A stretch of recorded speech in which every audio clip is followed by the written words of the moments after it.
Matul il-jum tal-ġimgħa uffiċjali tal-Partit Laburista se jkunu fiċ-Ċentru Nazzjonali Laburista l-Ħamrun biex minn ħin għal ieħor jiltaqgħu mal-membri tal-pubbliku. Il-Prim Ministru mexxej tal-Partit Laburista Joseph Muscat se jkun preżenti flimkien mal-grupp parlamentari, diriġenti uffiċjali tal-partit biex jilqgħu id-donazzjonijiet minn dawk li se jattendu. Għal din l-okkażjoni ġie mħejji programm ta' spettaklu li se jitella fit-Teatru taċ-Ċentru u se jieħdu sehem fost l-aqwa talent lokali. Barra minn hekk se jittella wkoll suq tal-miliet fejn wieħed isib għażla sħiħa ta' prodotti relatati ma' żminijiet tal-festi.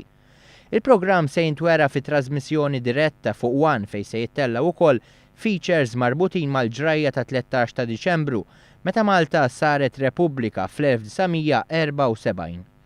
Fil-fatt se jxandru wkoll b'mod dirett siltiet miċ-ċerimonji li se jkunu qed isiru fil-Belt Valletta. Il-pubbliku huwa mitlub li jagħti s-sehem tiegħu f'din il-maratona u se jkollu wkoll opportunità li jikkontribwixxi b'donazzjonijiet permezz ta' telefonati u messaġġi minn fuq it-telefon ċellulari.